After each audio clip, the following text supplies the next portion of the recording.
First part is meaning of measurement. A measurement is vital aspect of accounting because accounting में हमें क्या चाहिए? Value चाहिए किसी भी चीज का, sales, purchase, plant, machinery, inventory, each and everywhere is a valuations part. Because what is the value of closing stock or the opening stock, value of plant, machinery, purchase? Because money measurement concept में क्या होता है? All things are expressed in term of money only. Money measurement concept defines all items are all entries are expressed in term of money only. और जब हम money में करेंगे तो हमें उसका वैल्यू बताना पड़ेगा ना, मनी टर्म्स में उसका वैल्यू क्या आएगा.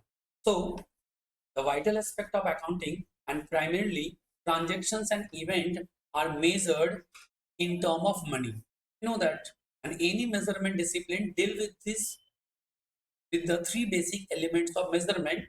First one is the identification of object and event to be measured, selection of standard or scale to be used, and evaluation dimension of measurement standard or the scale.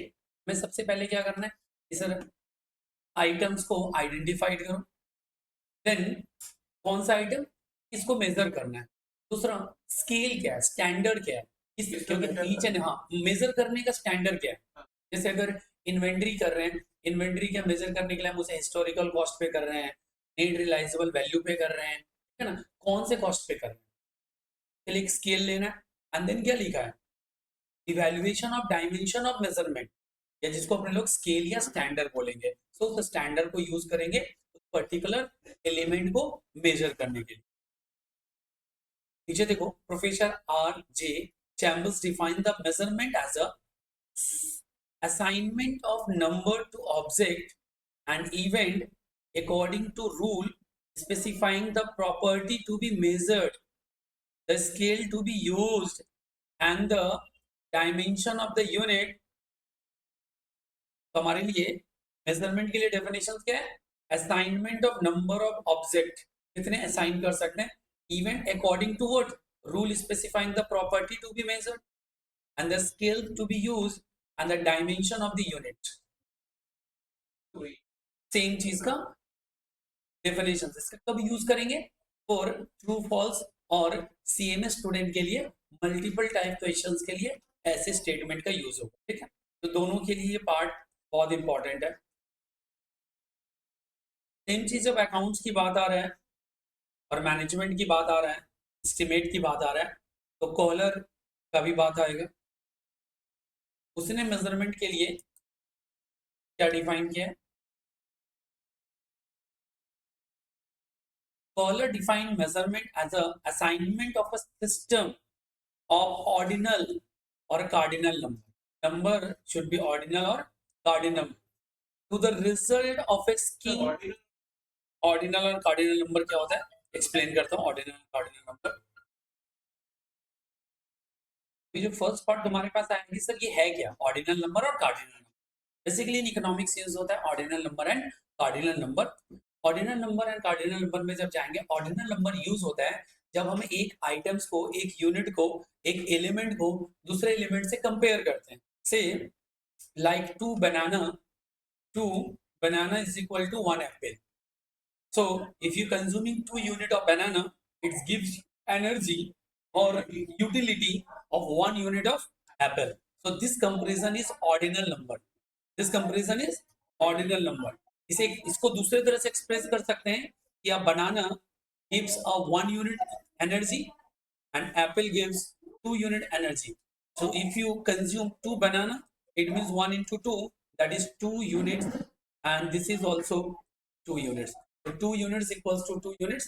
दोनों answer क्या हो गया, equal. So first one comparison is ordinal number comparison. The second comparison is cardinal number of comparison. Cardinal number of comparison. Or the apparatus of the observation accordance with the logical or mathematical rules. Because जब अपने लोग जाएंगे accounting के लिए, हमारे लिए mathematical rules भी applicable होते हैं, addition, subtraction, multiplication, and the logical means हमें अकाउंटिंग लॉजिक के बेस पे करना है. So logical and mathematical rules भी एप्लीकेबल होता है इन केस ऑफ मेजरमेंट. तो मेजरमेंट को एक सिंपल फॉर्मूला नहीं है, एक लॉजिक की बात है ना।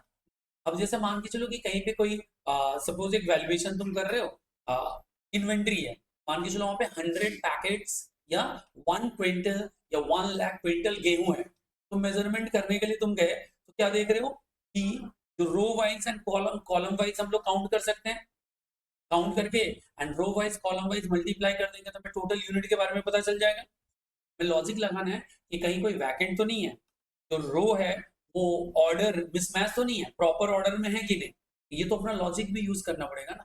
मतलब ऐसा नहीं कि मुझे दिखा मैंने कैलकुलेट कर दिया, तो भाई तुम्हें देखो कि उसका वैल्यूएशन उतना होना चाहिए कि नहीं, उसका इफेक्टिव लाइफ है कि नहीं, इकोनॉमिक बेनिफिट है कि नहीं, फिनेंशियल इनफ्लो है कि नहीं, आउटफ्लो है कि नहीं, सारी चीजों को देखना पड़ेगा ना। तो हर जगह पे एक लॉजिक की बात आता है कि हम जो कुछ भी डिसाइड करते हैं उसके लिए एक लॉजिक बेस्ड डिसीजन होना चाहिए। क्या होना चाहिए? Logic based. Ordinal number or ordinals are numbers used to denote the positions in an order sequence, first second third fourth। Obviously जो ऑर्डिनल नंबर होगा उसको हम लोग क्या करेंगे, 1 2 3 4 5 करेंगे, बट जो कार्डिनल नंबर होगा बोल रहा हाउ मेनी देयर्स आर 1 2 3 4। तो एक सीक्वेंस की बात कर रहे हैं और एक सीधा बोल रहा है कि बताओ कितना होगा 1 2, जैसे एप्पल बनाना किसको पहले रखना चाह रहे हो, और एक होता है कि नंबरिंग कर लो 1 2 3 4 5 में, मतलब किसका क्या वैल्यूज है, यूटिलिटीज क्या है। क्योंकि अभी बताया ना कि 1 banana is equal to 1 unit and 1 apple is equal to 2 unit, तो ये वैल्यू बता रहा है ना हाउ मेनी देयर्स आर, मतलब कितना वैल्यूज है, that is a cardinal number. और ऑर्डिनल नंबर में क्या होगा कि हमें उसे रैंकिंग कर देंगे कि विच इज बेस्ट, और उसके अकॉर्डिंगली हम लोग क्या करेंगे, कंपेरिजन भी डिसाइड कर पाएंगे। यहाँ पर देखो Chambers defined has been widely used to जज how far accounting can be treated as measurement discipline। Obviously discipline क्या होता है, जो एक set of rules and regulations provide करता है। According to this definition, the three element of measurements are, and these are the very important, first one is identifications, second one is selection of standard, and third one is evaluation of dimensions और the measurement standard और scale। इसको हम लोग क्या बोलेंगे, measurement standard या उसे हम लोग क्या बोलेंगे, scale। So these three are the measurement element।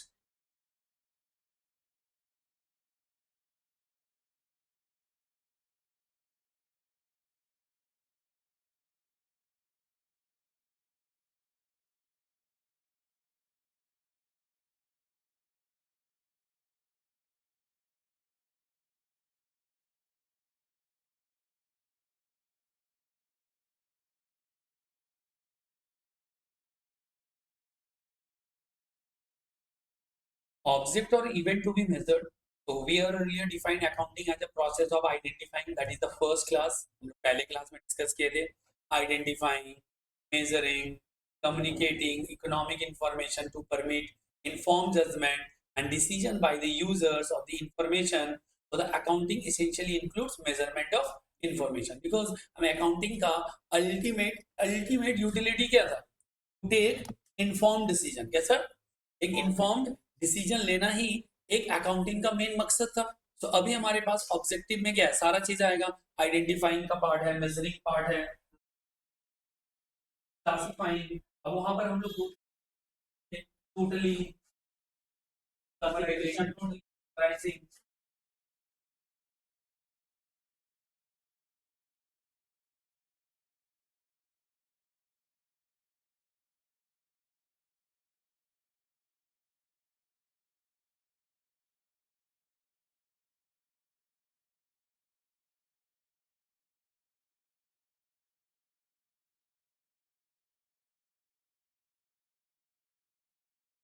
Decision maker need past, obviously तुम अगर फाइनेंशियल यूजर, कौन कौन थे financial user, share holder, management, employ, bank, government etcetera, वो क्या करते हैं, तो डिसीजन लेने के लिए ही needs past, present, as well as future information। On the basis of that, he or she can take decisions, informed decision। And for the external user, generally the past information is communicated, because last year का balance sheet देख लो, last year का earning per share देख लो, last year का return देख लो, हम उसके according decisions लेते हैं। There is no uniform set of event and transaction in accounting which is required for decision making। For example, in cash management, various cash received and expenses are the necessary objects and event. Obviously, the decision makers need past cash receipt and expenses data along with the projected receipt, because future data को हम लोग क्या बोलेंगे, estimated और projected. हम लोग future data को क्या बोलेंगे, estimated और projected. For giving loan to a business, one need the information regarding the repayment availability. Obviously, bank के पास तुम लोन जाओगे, तुम बोलोगे मुझे 2 करोड़ का लोन तो देगा तुम्हें क्या? क्यों नहीं देगा? हाँ, मतलब तुम्हारा फाइनेंशियल स्टेबिलिटी क्या है, तुम you are able to repay और नॉट, तुम्हारा सोर्स ऑफ इनकम क्या है, और तुम क्या कोलेटरल दे सकते हो. So these are the factors. तो अगर लोन देने के लिए ये सारी चीज हम चेक करेंगे कि नहीं, चेक करेंगे. अच्छा, अब पता चलेगा कि सर सब हमारे पास औकात सब कुछ है, हम लोन ही क्यों लेंगे? अरे वो ये देखता है कि तुम्हारे पास वो कैपेबिलिटीज है कि नहीं. तुम्हारे पास अगर फंड है तब तुम लोन क्यों लोगे. बट मैं अगर दिखाऊंगा कि माई अर्निंग, मेरा जो प्रोजेक्टेड बैलेंस शीट है, मेरा बिजनेस है, मेरा टर्नओवर दिखाऊंगा, मैं पास्ट परफॉर्मेंस के बारे में दिखाऊंगा, पॉसिबिलिटीज है, देन बैंक सेटिस्फाइड होकर हमें देता है. क्लियर है? तो उसके लिए past data is very important, because on the basis of past data हम सामने वाले को इंप्रेस कर रहे हैं कि देखो मेरा क्या क्या, मतलब मेरा कैसा बैकग्राउंड है, भाई तुम्हारा पैसा डूबने वाला नहीं है. तो इन्फॉर्मेशन मतलब सामने वाले के लिए डिसीजन लेना इजी हो गया कि नहीं. बट तुम्हारा कोई भी पास्ट रिकॉर्ड नहीं है, तुम एकदम क्लीन हो और जाके लोन लोगे तो देगा कुछ क्या है, बिकॉज तुम्हारे साथ तो कुछ अटैच ही नहीं है, मतलब तुम्हारा तो कोई बैकग्राउंड ही नहीं है ना. तो बैकग्राउंड इन मीन्स पास्ट डेटा चाहिए. अच्छा, प्रेजेंट में कैसा कर रहे हो वो मैटर करेगा, एंड द प्रोजेक्टेड पार्ट और द एस्टिमेटेड पार्ट कि फ्यूचर में कैसे होगा. For giving loan to business one need information regarding payment ability. तो अपने लोग क्या बोलते हैं, debt servicing of the principal and interest, and this is also include past information, current state of affairs, as well as future projection. It may be mentioned that past and present objects and event can be measured with some degree of accuracy, but the future event and objects are only predicted, means it is estimated. Future में क्या होगा तुम assure नहीं कर सकते, तुम 100% assurance के साथ नहीं बोल सकते, गारंटी नहीं दे सकते. सर डेविएट कर सकता है, चेंज हो सकता है, फ्लक्चुएट कर सकता है, बिकॉज हम सामने वाला डेटा ऑन एन एवं एक प्रोबेबल बेसिस पे दे रहे हैं. बट मान के चलो एस्टिमेट कर रहे हैं, मैंने तुम्हें बोला कि अगले महीने का खर्चे का एस्टिमेशन करो on the basis of current price, current consumption, current scenarios, तुमने एक प्रोजेक्शन बताया. But in the month of consumption या जब घर पे जरूरत है तो पता चला कि कोई और तरह का प्रॉब्लम आ गया, प्राइस अचानक फ्लक्चुएट कर गया, मतलब इसको अपने लोग मतलब अप्स एंड डाउन बोलते हैं, उसका मूवमेंट बहुत ज्यादा होता है. जब प्राइस बहुत ज्यादा घटता बढ़ता उसे क्या बोलते हैं, इन्फ्लेशन. इन्फ्लेशन अगर बहुत ज्यादा देखने मिल जाए तब तुम जो बजट करके दिए वो बजट मैच करेगा क्या, बीट भी नहीं करेगा. ठीक है ना, उसके साथ मैचिंग नहीं रहेगा. जब उसका मैचिंग नहीं रहेगा तो इसलिए हम लोग क्या करते हैं, प्रेडिक्टेड करते हैं, और उसे मेजर्ड नहीं किया सकता, उसे रिलायबली एस्टिमेट कर सकते हैं. रिलायबली क्यों, because by using the correct method, या फिर बोल सकता करेक्ट सोर्स लेना पड़ेगा. तुमने कहाँ से इंफॉर्मेशन कलेक्ट किया, कौन सा प्रिंसिपल्स लगा रहे हो, वो प्रिंसिपल एक्सेप्टेबल है कि नहीं, इन सारे डेटा पे हम लोग कर सकते हैं. Prediction is an essential part of accounting information. Decision makers have to take decisions about the unseen future for which they need suitable information, because decision maker जो रहता है ना उसे डिसीजन लेना होता है, और वो भी तो फ्यूचर को देखा नहीं है, उसके लिए वो इंफॉर्मेशन चाहिए कि वो डिसीजन ले पाए. मतलब उसके लिए कुछ आइडियाज उसे मिलना चाहिए, कुछ इंफॉर्मेशन अवेलेबल होना चाहिए जहां से कि वो मतलब डिसीजन ले पाएंगे. अभी हमारे लिए स्टैंडर्ड या स्किल्स को समझेंगे, स्टैंडर्ड स्किल्स कैसे वर्क करता है. जैसे हमारे इंडियन में रुपीस मेजर करने के लिए क्या रुपीस है, डॉलर मेजर करते हैं. अगर एक ही वैल्यू को हम डॉलर में मेजर करेंगे और रुपीस में मेजर करेंगे तो दोनों में वैल्यू नंबर जो अलग आएगा, दोनों का वैल्यूएशन का स्टैंडर्ड अलग अलग है, अकॉर्डिंगली दोनों का वैल्यूज क्या रहेगा, डिफरेंट रहेगा. In accounting money is the scale of measurement, obviously पैसा. And see money measurement concept, हम लोगों ने पहले अपने लोग मनी मेजरमेंट कंसेप्ट देखे थे कि अकाउंटिंग में जितने भी आइटम्स है उसे मनी टर्म्स में ही एक्सप्रेस करते हैं. क्या करते हैं, only in term of money express करते हैं. Although nowadays quantitative information is also communicated along with the monetary information. Quantitative information जैसे होता है ना उससे रिलेटेड अदर्स बेनिफिट, किसी एक प्रोडक्ट का गुड्स का, हाँ, तो अलग से क्वांटिटेटिव इंफॉर्मेशन भी रहता है ना, मतलब केजी में, मतलब प्राइस में, वैसे वो सारा इंफॉर्मेशन भी हमें चाहिए ना, सिर्फ मॉनेटरी इंफॉर्मेशन के लिए। Money as a measurement scale and no universal, क्या लिखा है, denomination. It takes the shape of currency ruling in the country. For example, in India, scale of measurement is rupee, and in UK pound, ठीक है ना, sterling, and Germany it is, क्या होता है, DM means Deutschmark, हाँ, and United States dollar. ऐसे अलग अलग कंट्री, जापान में जापानीज येन, ठीक है ना, अलग अलग कंट्रीज में अलग अलग करेंसीज यूज होता है, तो उसका जो मेजरमेंट स्केल है वो अलग है, मतलब हम उसे पैसे में दिखा रहे हैं, रुपीज में दिखा रहे हैं, टन में, जो क्वांटिटी है उसे हम टन में एक्सप्रेस कर रहे हैं, केजी में एक्सप्रेस कर रहे हैं, ग्राम में एक्सप्रेस कर रहे हैं, मीटर में, मतलब यूनिट मेजरमेंट अलग अलग हो सकता है ना। जैसे कुछ चीज डॉजन में सेल होता है, डॉजन मतलब 1 2 3 5, मतलब ऐसे करके अलग अलग तरह का लोग स्केल्स यूज करते हैं। कुछ होता है जो पेयर्स में सेल करते हैं, मतलब जब भी वो उसका मेजरमेंट होगा, पेयर लाइक शू शॉक्स सब क्या होता है, पेयर में, उसका प्राइस भी क्या अलग नहीं बताते हम लोग। कभी ऐसा होता है कि कोई भी मान के चलो स्लीपर खरीदने के, हम लोग ऐसा बोलते हैं एक का बताइए कितना होगा, नहीं होता ना, उसका मेजरमेंट स्केल क्या रहता है कि वो नहीं, पेयर, वो दोनों ही बता रहे हैं, वो दोनों के प्राइस को बता रहे हैं, ठीक है, वो अलग अलग सेपरेटली नहीं बता रहे। तो कौन सा स्केल्स किस मेजरमेंट के लिए यूज करेंगे, इसका ध्यान रखना बहुत जरूरी है, क्योंकि अगर तुम मेजरमेंट स्केल को फॉलो नहीं करोगे तो तुम जो डिसीजंस ले रहे हो वो गलत हो सकता है, क्योंकि तुमने कुछ और सोचा, मान के चलो तुम्हें प्राइस बताया गया और तुम इसलिए नहीं खरीद रहे हो, तुम सोच रहे हो एक पीस का दाम इतना है, मैं अगर 2 जूता खरीदूंगा तो ज्यादा प्राइस पड़ेगा, तो तुम डिसीजन ले पाओगे क्या, नहीं, तो हमें वो मेजरमेंट स्केल के बारे में भी समझना होगा। ये समझाने के लिए था, बट बिजनेस के पॉइंट ऑफ व्यू से भी हमारा मेजरमेंट स्केल हमारे लिए क्या है, इंपॉर्टेंट है। देखो नेक्स्ट पार्ट है हमारा dimensions of measurement scale.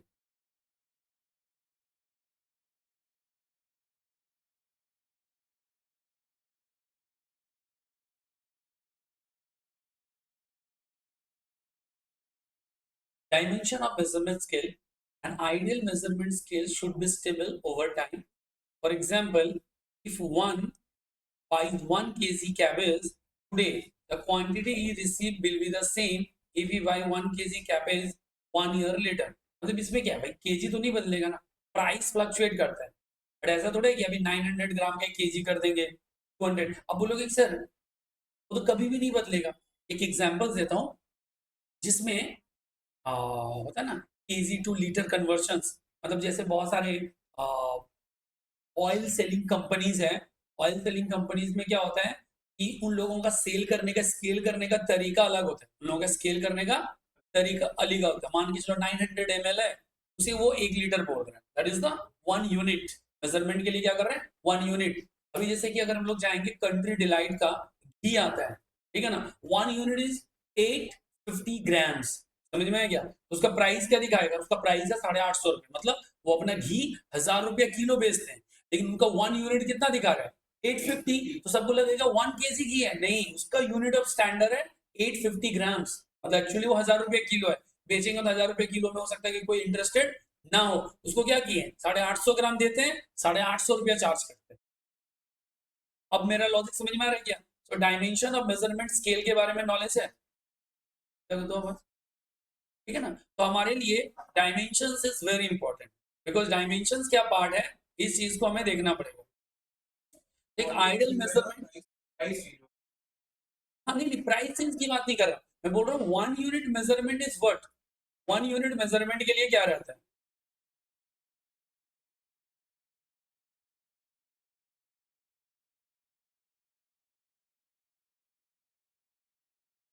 an ideal measurement scale should be stable over time, and for example, if 1 kg of cabbage today, the quantity he receive will be the same if he will buy 1 kg cabbage 1 year later. Similarly, length of 1 meter cloth will not change because these are the universal standards. ये पूरा का पूरा क्या है, universally standard या universally proved है।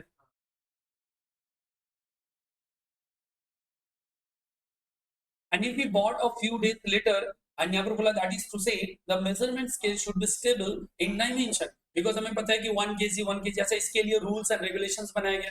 जो भी वेट मतलब तुम्हारा क्या बोलते हैं मशीन्स होते हैं उसका यूनिवर्सल स्टैंडर्ड है। मतलब ऐसा नहीं है किसी वेटिंग मशीन में लोअर वजन को 1 kg या हायर वजन को 1 kg में एक्सप्रेस करेगा, ऐसा नहीं है। That is to say, a measurement scale should be stable in dimension. And money as a scale of measurement is not stable because money fluctuate करता रहेगा, money increase और decrease होता रहेगा because today's price is not same or equal to past price. Price fluctuate कर सकता है। जैसे अगर मान के चलो हम लोग ऑनियन की प्राइसेस लें, जब वो सीजन की बात आता है तो प्राइस ड्रॉप हो जाता है, जब ऑफ सीजन हो जाता है तो प्राइस बहुत हाइक कर लेता है, और अगर स्कैर्सिटी इन मार्केट हो जाता है, स्कैर्सिटी इन मार्केट हो जाता है तो क्या होता है कि वो प्राइसेस बहुत ज्यादा हाई कर जाता है, बहुत ज्यादा ब्लूम कर जाता है। ठीक है, तो मनी जो है ना, money is not stable. Money as a scale of measurement is not stable, and there occurs continuous changes in the input output prices, and the same quantity of money may not have the ability to buy same quantity of identical goods at the different dates.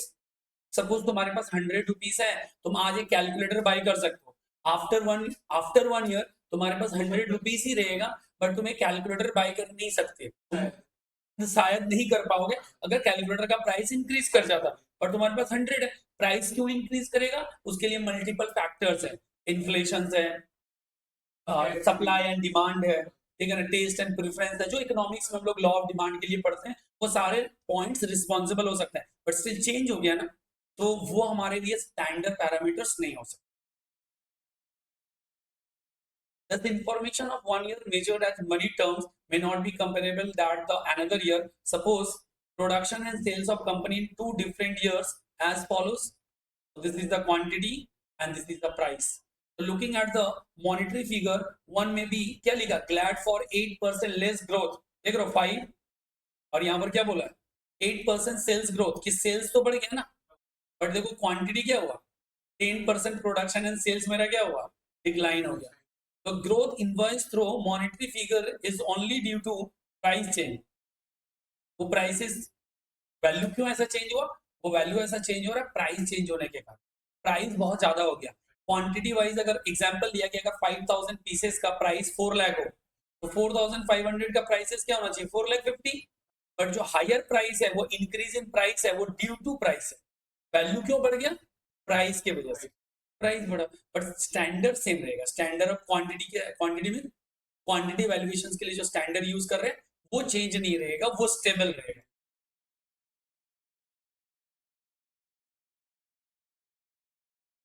बस ये वाला point को एक बार review करो, बस 2 minute के। दीप कोई doubts नहीं है ना इसमें? नहीं सर, ठीक है।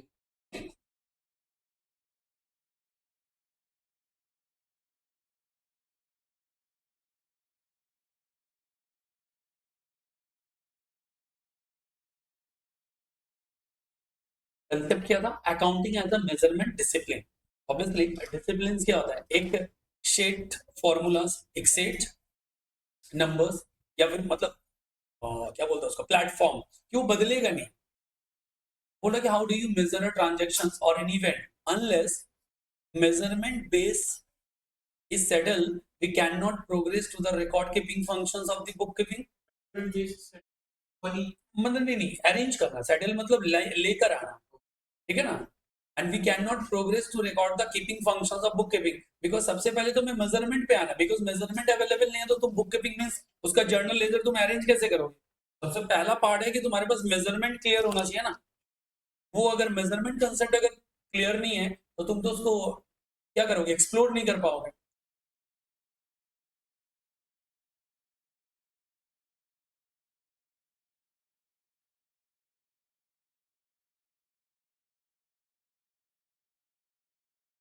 It has been explained that accounting is meant for generating information। एकदम फर्स्ट डे से हम लोग पढ़ रहे हैं कि what is the purpose of accounting, so to generate information, why, because to take informed decision। हमें डिसीजन कैसा लेना है,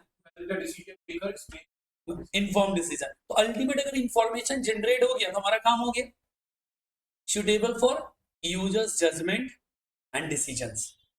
but generation of such information is precedes by recording. Precede मतलब पीछे, बस बिना recording का तो कोई information आएगा नहीं. They're classifying, summarizing data, because ये हम लोग जब accounting का definition पढ़ते इसलिए ऐसा बोलते हैं, तो तभी तो information generate होगा. And by that process, it is measure performance of the business entity by way of profit and loss account. These are the report preparation. Report बनाते हैं and show the financial position, that is the balance sheet. Thus, the measurement is an important part of accounting discipline. But a set of theorems governs the whole measurement subsystem, and these theorems should be carefully understood to know how the cogs of the accounting wheels work. किस तरीके से work करेगा, मतलब उसका फंक्शनेबिलिटी क्या है, तो functions का तरीका क्या है, वो हमें समझना पड़ेगा. Nowadays, accounting professions embark 3 theorems, namely going concern, consistency, and accrual as a fundamental accounting assumption.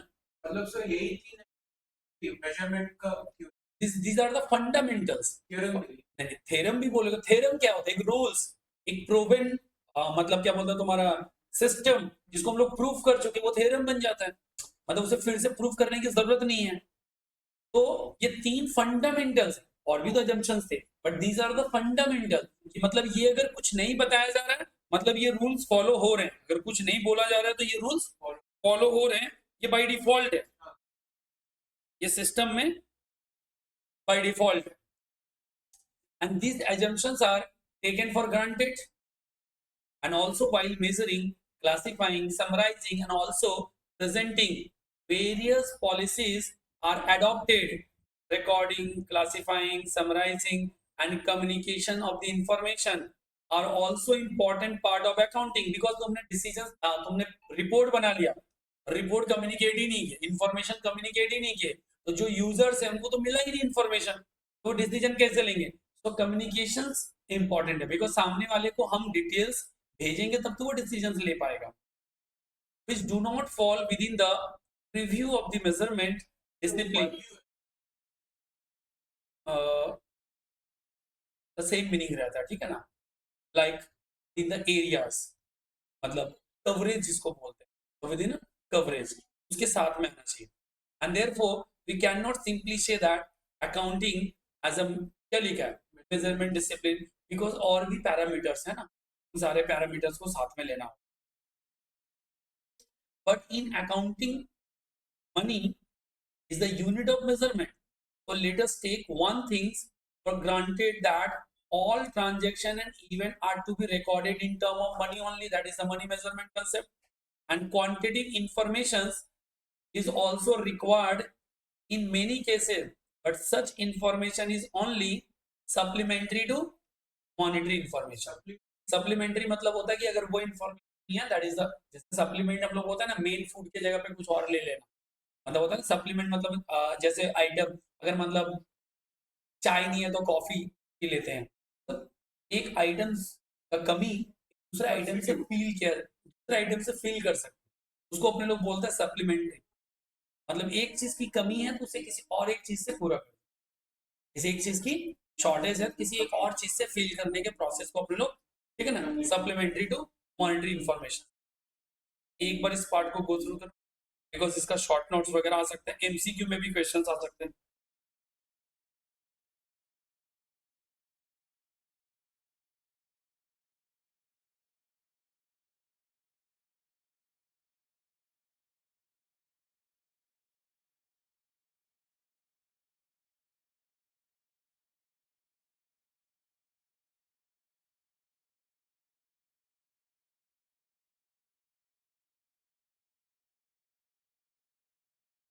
देखो नीचे बहुत सारा वैल्यूएशन प्रिंसिपल्स हमारे,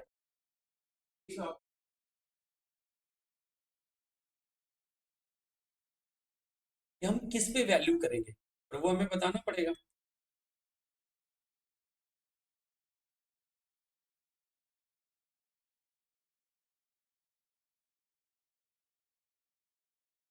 There are the 4 generally accepted measurement based or valuation principle, and these are historical cost, current cost, net realizable value or realizable value, इसी में net तब लग जाएगा जो उससे रिलेटेड एक्सपेंडिचर अगर माइनस कर देते हैं प्रेजेंट वैल्यू, और ये क्या आ जाएगा हमारे लिए प्रेजेंट वैल्यू। प्रेजेंट वैल्यू मतलब आज का वैल्यू कितना। हिस्टोरिकल कॉस्ट क्या होता है, मतलब जब हम लोगों ने खरीदा था तब ओरिजिनल वैल्यू, तो हम लोग लेस डेप्रिसिएशन करते हैं। करंट कॉस्ट क्या होते हैं कि अगर उस एसेट्स को आज के डेट पे खरीदा जाए, आज के डेट पे लिया जाए, हाँ हिस्टोरिकल कॉस्ट को बुक वैल्यू भी बोल सकते हैं। मतलब उस बुक वैल्यू को इस वैल्यूज पर रिकॉर्ड करते हैं, उसे ही अपने लोग हिस्टोरिकल कॉस्ट के हिसाब से भी बोलते हैं, ठीक है ना। वो मेरे लिए हिस्टोरिकल कॉस्ट रहता है।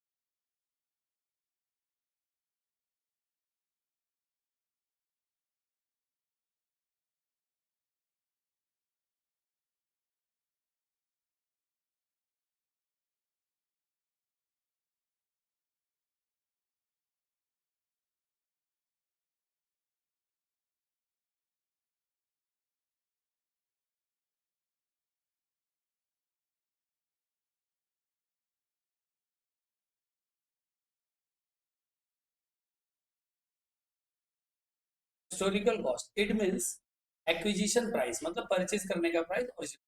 For example businessman paid 7 lakh to purchase the machine and spend 1 lakh on installation, तो हम लोग इसका टोटल चार्जेस क्या बोलेंगे 8 lakh, because total amount capitalize होगा, कैपिटल रेवेन्यू भी पढ़ा दिया होना। जब फर्स्ट टाइम कोई एसेट एक्वायर करते हैं, जब फर्स्ट टाइम कोई एसेट एक्वायर करते हैं, up to the date of first use, up to the date of first use और पुट टू यूज, और जब तक कि वो आइडल मोड में ना आ जाए तब तक हम लोग उसे किस नाम से जानते हैं, तब तक जितने भी खर्चे होंगे सभी को कैपिटलाइज करना होगा। हाँ स्टैंड अलोन मोड में जब तक नहीं आ जाए तब तक हम लोगों के खर्चे को क्या करेंगे, इधर रेवेन्यू और capital, all item should be capitalize, सबको कैपिटलाइज करना।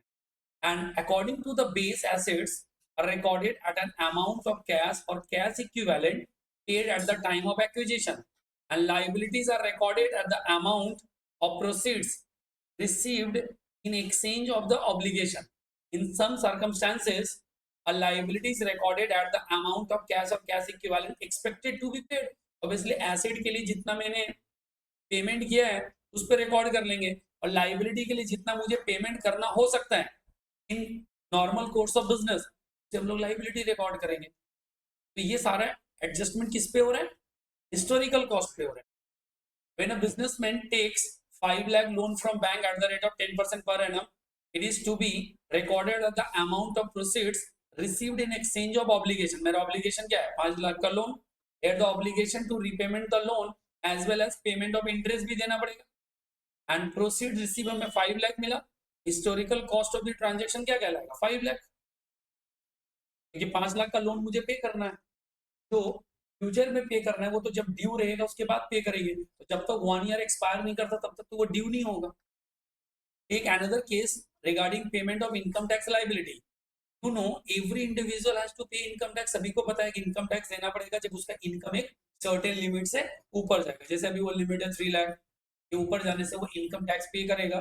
But there are other condition कि उसको रिबेट मिलते मिलते भी 12 लाख तक का इनकम क्या है एग्जेम्प्टेड है, 12 लाख के इनकम तक उसे टैक्स नहीं देना होगा, बट जब भी उसे टैक्स देना होगा, but the income tax liability is not settled immediately when one earn his income, the income tax authority settles sometimes later, which is technically called assessment year। जब टैक्स भरने जाओगे ना दो चीज होता है, एक असेसमेंट ईयर होता है, एक प्रीवियस ईयर होता है। the year when income earned or arises or accrued, when income earned arises or accrued is known as previous year, and जब उस इनकम के ऊपर हम लोग टैक्स कंप्यूट करते हैं वो हमारे लिए कहलाता है assessment year.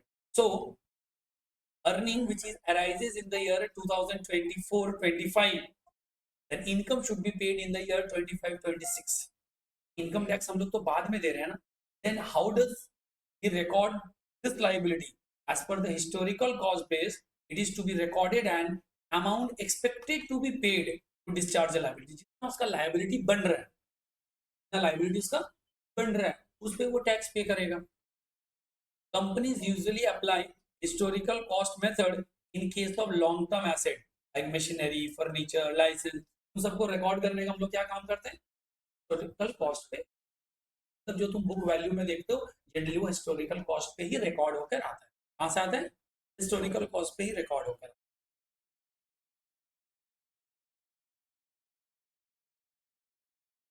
Previous year assessment year का है वो दोनों।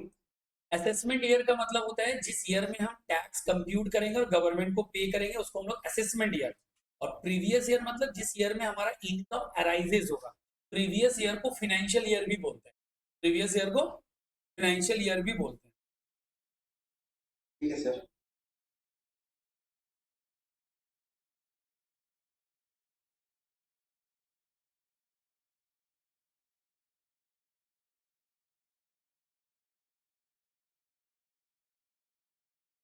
Current cost, take that Mr. X purchased a machine on 1st January 2011, 7 lakh. As per the historical cost, he recorded the asset 7 lakh, that is the acquisition price. As on 2022, X found that it would cost 25 lakhs to purchase that machine.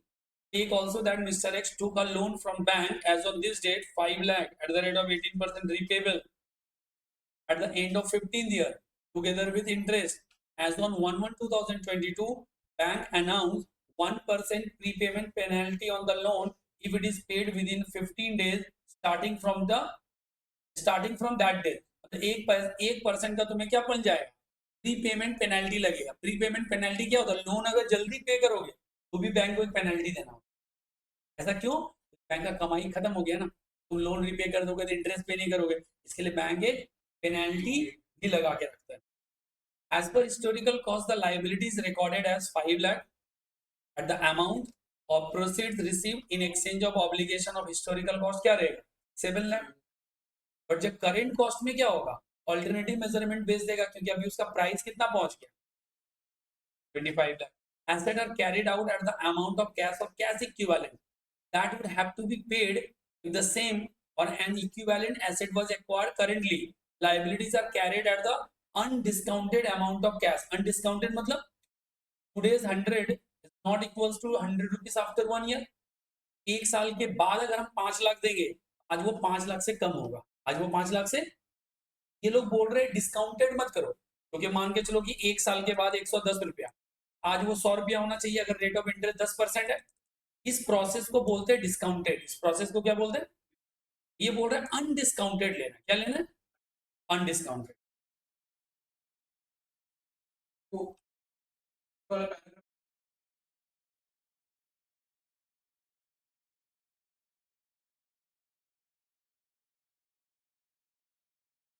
Current cost में क्या बोल रहे हैं, आज उसका जो value है, आज उसका जो वैल्यू है, मतलब 2022 में का परचेस प्राइस कितना हो जाएगा, 25 लाख। उस एसेट्स का वैल्यू हम 7 लाख नहीं लेंगे, उसका वैल्यू 25 लाख हो गया। प्लस हमने लोन कितना लिया है, 5 लाख लिया। इंटरेस्ट हम फ्यूचर डेट पे देंगे, ठीक, खैर कोई बात नहीं है, लेकिन हमें 1% का क्या देना पड़ेगा, प्री पेमेंट पेनल्टी। इसका 1% कैलकुलेट करो कितना आता है, 5 लाख का 1% 5000। इट मींस मेरा लाइबिलिटी 5 लाख 5000 होगा, तो लिख दिए 505 होगा ना, 5 लाख 5000। क्यों? क्योंकि वो लाइबिलिटी हमें डिस्काउंटेड पे लेना नहीं है। तो चीज वो जो लाइबिलिटी है हम एज्यूम करके चलेंगे कि हमें पेमेंट करना पड़ सकता है, अगर प्री पेमेंट का केस हुआ तो हमारा लाइबिलिटी किस पे रिकॉर्ड करेंगे, 5 लाख 5। इंटरेस्ट इंटरेस्ट नहीं लेना है।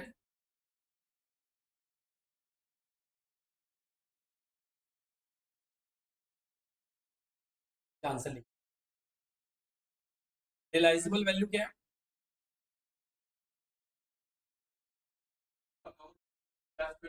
हाँ नहीं नहीं नहीं, वो रियलाइजेशन अकाउंट था, मैं बोल रहा हूँ रियलाइजेबल वैल्यू वही चीज में, ये रियलाइजेशन कंसेप्ट तो बताए भी थे। तुम्हारा मोबाइल फोन है, उस मोबाइल फोन को बेचकर आज तुम्हें कितना मिलेगा, that is your realisable value. तुमने फोन कितने में खरीदा था, that is your historical cost. उसी फोन को आज कितने में तुम खरीद के लेकर आओगे, that is your current price या करेंट कॉस्ट। तो उसी चीज को आज खरीदने का क्या कॉस्ट आएगा, उस चीज को जब खरीदे थे तब टोटल प्राइस क्या पड़ा था, और उस चीज को अगर बेचकर हमें कितना पैसा रियलाइज होगा। क्या लिखा है, mister X found that he can get 20 lakhs sell the machine purchase, जो वो 7 लाख में खरीदा था, आज अगर वो बेचेगा तो उसे 25 लाख मिलेगा। उसके लिए कॉस्ट कितना माना जाएगा, 25 lakh. And take also mister X found that he had no money to pay of the bank loan 5,000 currently. तो मान के चलो अगर किसी को मतलब जो आज के समय में रियलाइज मतलब जो मुझे देना पड़ेगा या जो लेना पड़ेगा उसी वैल्यू पे रिकॉर्ड करना, हाँ, जिसको हम लोग मार्केट प्राइस बोलते हैं। अगर मार्केट प्राइस बढ़ गया तो बढ़ा के रिकॉर्ड करो, मार्केट प्राइस घट गया तो घट के घटा के रिकॉर्ड करो, मार्केट प्राइस पे रिकॉर्ड करो।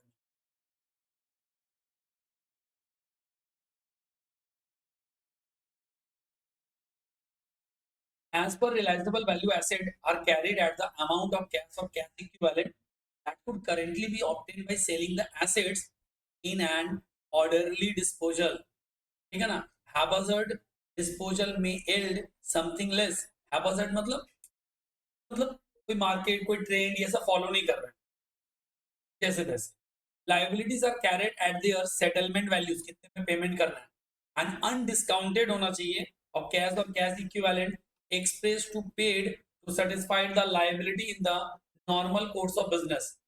So machine should be recorded at 20 lakhs. The realizable value is an orderly sale, and while the bank loan should be recorded at 5 lakh, क्योंकि बोला था 5 लाख का लोन है, settlement value of normal course. पिछले वाले में क्यों बढ़ाना पड़ा था? एक परसेंट का प्री पेनल्टी का कंसेप्ट था। तो रियलाइजेबल वैल्यू मतलब जो आज के समय में अमाउंट रियलाइज हो पाएगा उसी अमाउंट बेच दो, या उसी अमाउंट पे हम कोई लाइबिलिटी को सेटल कर रहे हैं।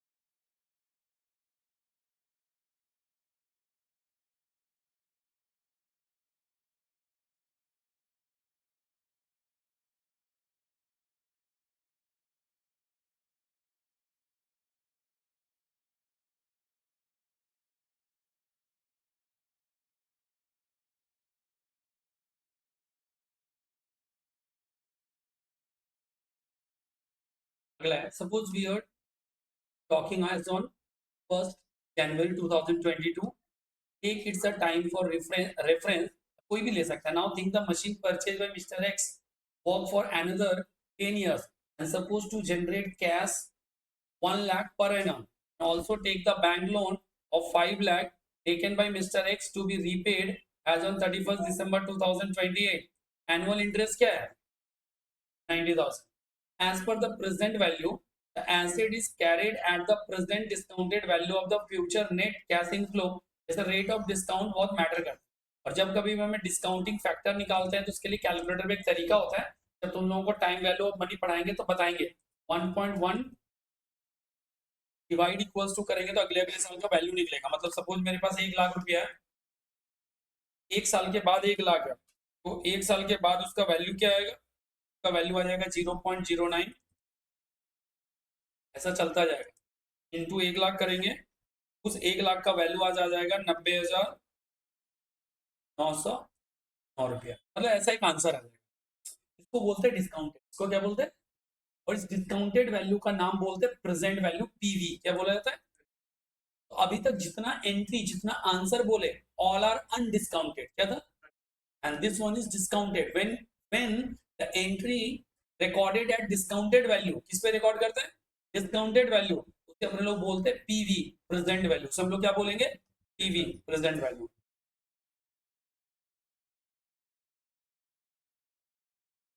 As per present value, an asset is carried at the present discounted value of the future net cash inflow that the item is expected to generate in the normal course of business. Liabilities are carried at the present discounted value of future net cash outflow that are expected to be required to settle the liabilities in normal course of business. Normal course मतलब settlement करने के लिए जो आज के समय में payment करना, बिकॉज एक साल के बाद 1 लाख रुपया पे करना है। आज ऑब्वियसली हम 1 लाख रुपया क्यों देंगे? तो एक साल के बाद देंगे, क्योंकि एक साल तक हम उससे अदर्स इनकम भी जनरेट कर सकते हैं। तो यहाँ पर एक डिस्काउंटिंग फैक्टर वर्क करेगा कि आज थोड़ा लेसर अमाउंट होना चाहिए, क्योंकि सभी लोग मान के चलो मैं बोलूंगा 1 लाख रुपया तुम्हें 1 साल बाद देना है, मुझे आज पे करोगे क्या? आज अगर कब पे करोगे? तुम लोग बोलोगे ठीक है 95,000 दे दो, 90,000 दे दो। मतलब कुछ एक लेसर अमाउंट पे बात होगा, जो कि मार्केट ट्रेंड में जो भी परसेंटेज चल रहा होगा तो तुम रेडी हो जाओगे कि हाँ उस पर रेडी हो जाओगे। नीचे देखो, the term discount cash flow and cash inflow and outflow need a क्या लिखा है लिटिल एलोबरेशन ऑफ बोला कि 100 रुपीज आज तुम्हारे पास है is not equivalent to on 31 December 2022 में समझाया आज का 100 is not equal to 100 after 1 year वही बता रहे हो there is an time gap of 1 year और 1 ईयर के गैप में क्या होगा हमें कुछ इंटरेस्ट एक्स्ट्रा मिलेगा हम 1 साल के लिए जो हम अपना पैसा सेक्रीफाइस कर रहे हैं तो I need some money from sacrifices क्योंकि हम 1 साल के लिए पैसा क्या कर रहे हैं छोड़ रहे हैं तो जब 1 साल के लिए हम पैसा छोड़ेंगे तो उसके लिए हमें क्या करना पड़ेगा हमें बदले में कुछ और चाहिए हमें बदले में कुछ और चाहिए नहीं तो नहीं करेंगे देखो ही रिसीव्ड इट पर है ना there is an time gap of 1 year और 100 रुपीज है ना क्या लिखा है he could use at that time if he received it only on 31st December he had to sacrifice his use for 1 year उसके पास पैसा रहा तो उससे वो कुछ भी कर सकता है बट वो यूज करने के लिए 1 साल तक तरसता रहा and the value of this sacrifice is called time value of money इसे हम लोग किस नाम से जानते हैं टाइम वैल्यू ऑफ मनी के नाम से जानते हैं Mr. X would sacrifice, that is, would agree to take money on 31st December, and if he had been compensated for the sacrifice, so the rational man will never exchange 100 as on 1st January, 100 receive as in December. मतलब जो लोग rational मतलब जो कि मतलब unbiased decision लेते हैं मतलब मान के चलो मेरे को जहां पर फाइनेंशियल बेनिफिट ज्यादा होगा वो मैं एक्सेप्ट करूंगा जहां मुझे फाइनेंशियल बेनिफिट नहीं होगा वो मैं रिजेक्ट करूंगा तो जो रैशनल पर्सन होंगे वो 100 के बदले 100 लेना पसंद करेंगे क्या नहीं 100 से ज्यादा लेना चाहिए 100 से ज्यादा लेना चाहेंगे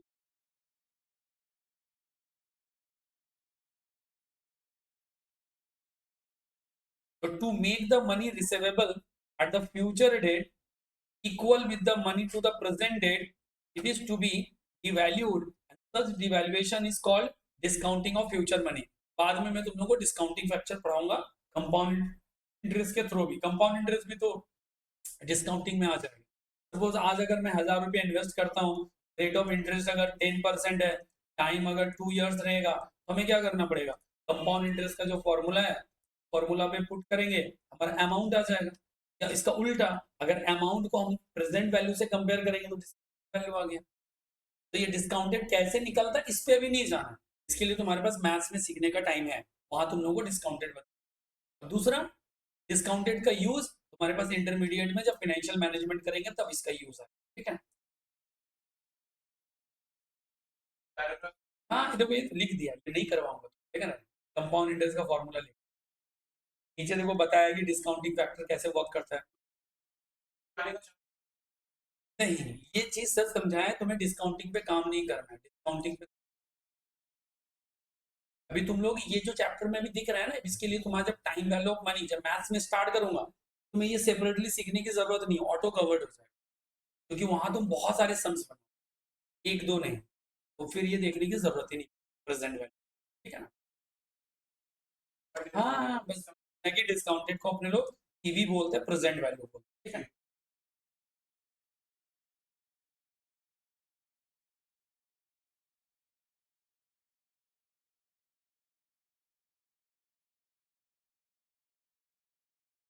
measurement and valuation value related to the benefits we derive from objects abilities or ideas the economics value is utility वो लोग क्या करते हैं वो लोग utility समझते हैं and the economic resources of the resource to the person contemplating or enjoying its use and in accounting to mean value of an object abilities और ideas as monetary क्या लिखा है surrogates is used surrogates मतलब helpful जो रहते हैं ठीक है ना and that is to say value is measured in term of money suppose an individual purchase a car paying this value lie on the satisfaction derived by that individual using the car in future obviously तो जैसे कोई भी shirt खरीदते हैं तो price हम लोग 1500 पे करते हैं on the basis of that future में हमें 1500 का बेनिफिट मिलेगा मतलब हमें सेटिस्फैक्शन मिलेगा तब तो हम पैसे देके खरीद रहे हैं तो economics often use ordinal scale में बताया ना ऑर्डिनल स्केल मतलब एक को दूसरे से कंपेयर करो एक टी शर्ट दो टी शर्ट एक शर्ट के बराबर हो जाएगा लाइक दैट हाँ to indicate the level of satisfaction but accountant use cardinal scale, भाई हम वो नहीं जानते, कंपैरिजन नहीं जानते, हम हर एक का एक वैल्यू बताओ, हर एक का एक यूनिट बताओ, हर एक का एक मनी बताओ, हम कंपैरिजन नहीं करेंगे। कंपैरिजन बेसिकली बार्टर सिस्टम को जन्म देता है, ठीक है ना, कि मनी के गुड्स के बदले गुड्स को क्या करना, एक्सचेंज करना।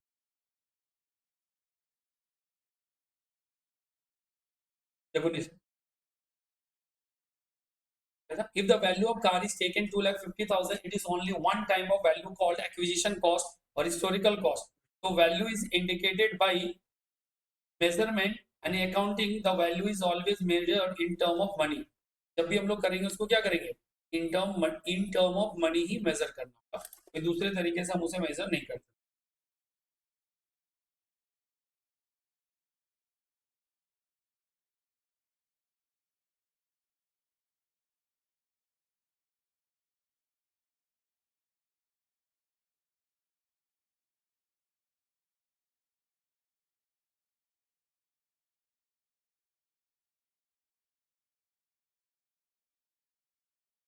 अब एक जो इम्पोर्टेंट टॉपिक है that is the accounting estimates. ये काफी इंपॉर्टेंट है कि हमें एस्टिमेट करना पड़ेगा ना, एस्टिमेट करने के लिए क्या क्या फंडा या क्या क्या प्रिंसिपल हमें यूज, एस्टिमेट मतलब जैसे provision for bad, useful life of asset करते हैं, ऑल आर एस्टिमेटेड ना, कितना दिन इसका लाइफ रहेगा, क्योंकि नंबर ऑफ लाइफ पे डिप्रिसिएशन डिपेंड करता है। तो प्रोविजन कितना निकालेंगे, रिजर्व कितना करेंगे, ये सब जगह पे क्या है, एक एस्टिमेट है। accounting estimate, earlier in this unit we have learned how to measure the transaction that has already taken place and for which either some value or money has been paid or some valuation principle are to be adopted for their measurement, but there are certain items which have not occurred, therefore cannot be measured using valuation principle. Still, they are necessary to record in the books of accounts. For example, provision for doubtful debt, for such item we need some value, and in such a situation reasonable estimate based on the existing situation and past experience are made. The measurement of certain asset and liabilities based on estimate of uncertain future, because future तो हमें नहीं पता। हमने एक machine के बारे में सोचा 10 साल चलेगा, पता चला कि मशीन डिस्ट्रॉयड हो गया, मशीन ब्रेक डाउन हो गया, मशीन चोरी हो गया, मतलब कुछ भी रीजन से हमें 10 साल का बेनिफिट नहीं भी मिल सकता है ना। As a result of the uncertainties inherent in the business activities, because business में अनसर्टेनिटीज को तुम हटा नहीं सकते, वो उसके साथ ही चलेगा। हमारा कोई फ्यूचर एक्ट या फ्यूचर डिसीजन हमारा उसी के साथ में मूव करेगा। Many financial statement item can not be measured with, क्या लिखा, precision but can only be estimated, because future पे तो सारा चीज ही अनसर्टेन है, मतलब तुम जो भी पैरामीटर्स लोगे वो सारा पैरामीटर्स क्या है, अनसर्टेन है। जब वो सारा पैरामीटर्स ही अनसर्टेन रहेगा तुम कैलकुलेशंस कैसे करोगे। Therefore, the management makes various estimate. Estimate मतलब कि हम लोग उसके बेसिस पे क्या करते हैं कि पैरामीटर्स को लेकर गेस करते हैं, और गेस ऐसे नहीं कि कुछ मान लो मैं बिल्डिंग 10 साल चलेगा, 10 साल चलने के पीछे बहुत सारा चीजें रहता है कि वो 10 साल कैसे चलेगा, उसका हम लोग यूटिलिटीज 10 मिनट, ठीक है ना, उसके लिए हमारे पास बहुत सारा क्या रहता है, एस्टिमेट करने के लिए बहुत सारा पार्ट्स रहते हैं। Therefore, the management make various estimate and assumption of asset, liability, income, expenses, and date of preparation of financial statements. Such estimate are made in connection with the computation of depreciation. SLM करना है, WDV करना है, asset का life 10 साल है, asset का life 15 साल है, amortization, goodwill है, goodwill मेरा कितने साल तक लास्ट करेगा, impairment loss, impairment loss का मतलब होता है permanent decrease in value of asset, permanent decrease, देखो एक होता है decrease in value of asset that is depreciation, और एक होता है कि डेप्रिसिएशन के अलावा उसका वैल्यू परमानेंटली गिर गया, चाहे वो टेक्नोलॉजी चेंजेस के वजह से या फिर मशीन का इकोनॉमिक बेनिफिट खत्म हो गया, वो परमानेंटली वैल्यू घट गया, उसको इम्पेयरमेंट लॉस बोलते हैं। क्या बोलते हैं, जैसे कि अक्रूवल्स है, प्रोविजंस है, एम्प्लॉय बेनिफिट मान लो जैसे ग्रेजुटी, पेंशन, लीव सैलरी, जो कि फ्यूचर डेट पे देना होता है, लेकिन बेटा उसका प्रोविजन तो हम लोग आज के डेट पे करते हैं, क्या करते हैं, उसका जो प्रोविजन है वो आज के डेट पे करेंगे। ऑल्सो एस्टिमेट्स में required in determining the bad debts कितना होगा, बिकॉज बैड डेट्स के लिए हम लोग पास्ट रिकॉर्ड देखते हैं, भैया जो डेटर्स हैं वो कितना फेल करने का चांसेस है। यूजफुल लाइफ, रेसिडुअल वैल्यू, जब हम लोग प्लांट एंड मशीनरी निकालते हैं, अब मान लो तुमने प्लांट बचा हुआ पार्ट, मान लो एक मशीन है 10 साल का लाइफ है, आज मशीन का कॉस्ट 1 लाख रुपया है, 10 साल के बाद मशीन का कॉस्ट 10,000 बच जाएगा, 90,000 को ही डेप्रिशिएट करोगे, 1 लाख को नहीं, ठीक है ना, वो रेसिडुअल वैल्यू।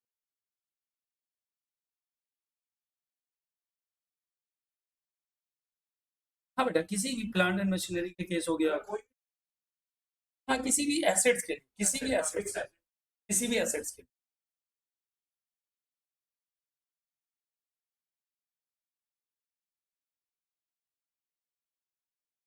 एन एस्टिमेट में रिक्वायर्ड डिवीजन, अब क्या होता है, तुमने एक एस्टिमेट कर दिया, ऑब्वियसली एस्टिमेट क्या होता है, इज बेस्ड ऑन जजमेंट, मेरा एस्टिमेट तुम्हारा एस्टिमेट अलग हो सकता है, तो मेरा जजमेंट का तरीका तुम्हारा जजमेंट का तरीका थोड़ा वेरी कर सकता है।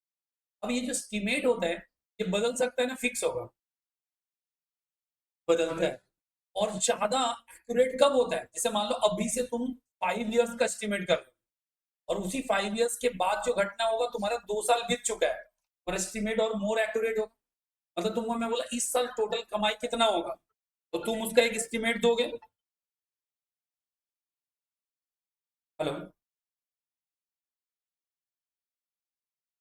देखो अब जैसे मैंने बोला पूरे साल का एस्टिमेट बताओ, तुम जब 1 अप्रैल को हो तो तुमने एक प्रोडिक्शन कर दिया कि सर 10 लाख कमाएंगे, अब 2 महीना बीत गया, तुमने 2 महीना में कितना कमाया, अब तुम एस्टिमेट और रिलायबल कर पाओगे कि नहीं, बिकॉज तुमको पता चला। अच्छा मान लो कि अब अक्टूबर आ गया तो और ज्यादा कर पाओगे, सपोज अभी हम लोग जनवरी पहुंच गए तो और ज्यादा एक्यूरेट कर पाएंगे। तो अब मुझे बताओ कि एक बार मैंने जो एस्टिमेट किया और बाद में जब इंडिकेटिंग फैक्टर आता रहेगा तो हम लोग अपना एस्टिमेट बदलते रहेंगे, चेंज करना पड़ेगा। देखो क्या लिखा है, एन एस्टिमेट में required revision if changes occur regarding circumstances on which the estimate was based or as a result of new information, more experience, or subsequent developments. Changes in accounting estimate means difference arises between certain parameters estimated earlier and re-estimated during the, पहले से मैंने जब estimate किया, estimate को re-estimate करो ना भाई, जब तुमने estimate किया तुम्हारे पास क्या क्या नॉलेज था, नॉलेज इनहैंस हो सकता है, नया इंफॉर्मेशन आ सकता है। अभी जैसे एक एसेट है, तुमने एस्टिमेट किया कि लाइफ 10 इयर्स है, 2 साल एसेट यूज कर, मान लो गाड़ी है, तुमने उसका एस्टिमेट किया 10 साल गाड़ी चलेगा, 2 साल गाड़ी चलाने के बाद तुम्हें रियलाइज हो जाएगा ना कि 10 साल चलेगा ना, उससे ज्यादा चलेगा ना कम चलेगा,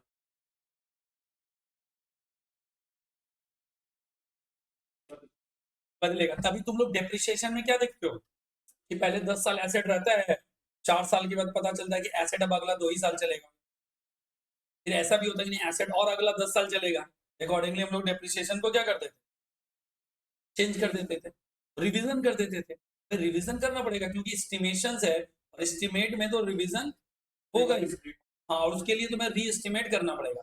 अब यहाँ पर कंपनी अलग अलग दिया कि तुम्हारा मान लो कोई पेटेंट है, फिर कुछ समय के बाद में उसका बेनिफिट के अकॉर्डिंग समरी निकालोगे, तो ऑब्वियसली उसमें इंक्रीज या डिक्रीज होगा, इंक्रीमेंट, इंक्रीज या डिक्रीज, तो दिक्कत है इसमें। अब इसका जो एक पार्ट है, इसको घर पे एक बार पढ़ोगे, ठीक है ना, पूरा का पूरा पार्ट, बेसिकली तुम्हारा ट्रू फॉल्स में इसका काम आएगा, जो ट्रू फॉल्स वाला पार्ट है, ट्रू फॉल्स वाले पार्ट में आएगा। दूसरा एक पार्ट है जो एएस है, तुम्हें अकाउंटिंग स्टैंडर्ड का सारा पार्ट नहीं देखना है, एएस फॉर्मुलेशंस पे भी नहीं जाना है, एक छोटा सा टास्क आज तुम लोगों को मैं दूंगा, वो है जस्ट नो द, मैं भी तुमको बोला ना टोटल 29 एएस है, 29 एएस में 2 एएस डिलीटेड है, एएस 6 एंड एएस 8, 6 और 8 डिलीटेड है, 6 और 8, तो टोटल कितना एएस बचेगा 27। तो देखो यहाँ पे 27 एएस का नाम दिया गया। हमारे लिए एक छोटा सा टास्क रखते हैं अगले दिन के लिए कि तुम just name of as learn करके, याद रहेगा, और नहीं तो फिर ग्रेजुअली कर सकते हो, ठीक है ना, बस क्यों, यहाँ से तुम्हारा एक दो भी फंस गया ना ट्रू फॉल्स में तो काम आएगा, इसका डिटेल पढ़ना ही नहीं है, इसका पूरा डिटेल पार्ट सीए इंटर में पढ़ना, कि what is disclosure of accounting policy, as 2 inventory के लिए, कैश फ्लो स्टेटमेंट के लिए है, एएस 10 में जाएंगे तो प्रॉपर्टी प्लान इक्विपमेंट है, एएस 7 कंस्ट्रक्शन कॉन्ट्रैक्ट है, 9 में रेवेन्यू रिकॉग्निशन है, 11 में फॉरेन एक्सचेंज कन्वर्शन का है, 12 गवर्नमेंट ग्रांट है, ऐसे टोटल जो एएस है ये पूरा का पूरा कब पढ़ना है, इंटरमीडिएट लेवल।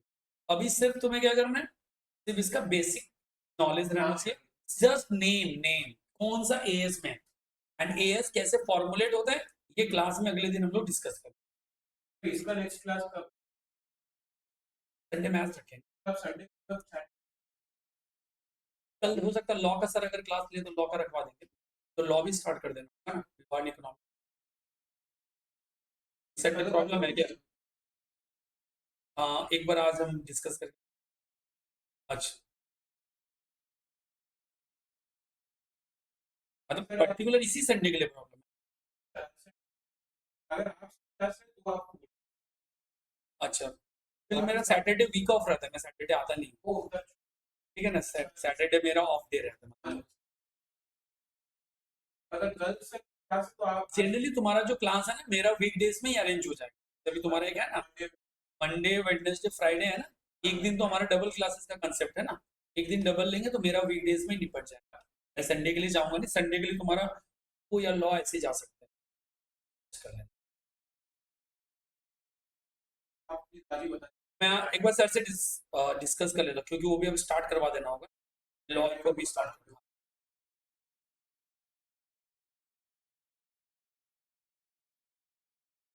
दीप, इसमें कोई डाउट है क्या? तुम्हारा वाला बुक से, हाँ तुम अपना वाला बुक से पूरा रिवीजन करोगे, ठीक है? ठीक है सर।